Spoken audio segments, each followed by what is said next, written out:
É que eu vi um comentário em relação à questão das pessoas mortas, é algo que eu falei até, na verdade, né? No sentido de não se preocupar com pessoas mortas em relação ao lamento, em relação a eventuais cerimoniais, né?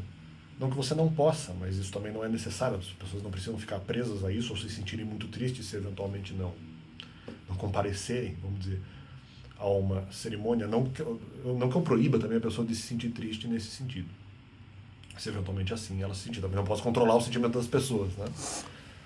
E nem estou forçando, estou dizendo que é aceitável, ou são aceitáveis pensamentos diferentes sobre isso. As pessoas não precisam gostar ou lamentar pelas mesmas coisas, né? E não precisam gostar das mesmas coisas. Ou se sentir triste com as mesmas coisas, né? Em algumas situações talvez isso seja algo um pouco mais absoluto, em outras situações isso é muito mais relativo, né? Como no caso de Lamento dos Mortos. E nesse sentido acho que nós não devemos nos importar aí com os mortos, ou não tanto, né? O próprio Jesus já dizia isso. Isso no primeiro momento. Mas num segundo momento, em relação à preocupação dos mortos, em relação a eventuais injustiças que possam acontecer, aí nós temos duas interpretações ou duas situações diferentes. Se eventualmente o homicídio é pecado, e se a pessoa morre e há alguma injustiça nisso, tem que se apurar.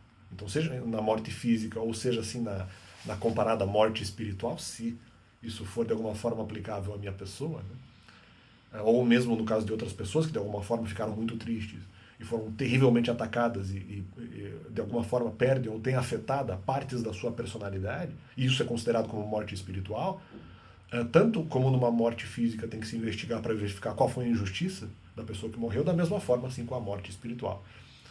Tem que se verificar ali realmente se houve injustiça lançada contra a pessoa, se esse raciocínio de alguma forma é aplicável ao meu caso, se é um ataque à minha pessoa, e se interpretado que houve morte espiritual da minha parte, tem que se verificar quais injustiças aconteceram para que isso ocorresse. E não, a culpa não foi minha, a culpa foi de outras pessoas e quais injustiças elas cometeram.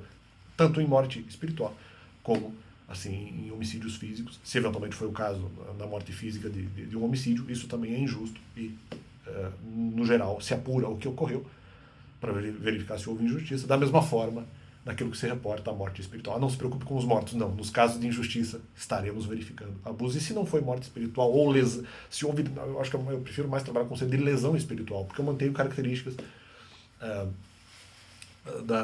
vamos dizer, da minha pessoa prévia. Eu não morri espiritualmente, eu fiz algumas alterações espirituais mantendo, né, o que correto. Mas se eventualmente feito esse raciocínio, para morte ou para lesão espiritual, tem que se verificar a injustiça cometida contra a pessoa. E é isso aí, e valeu.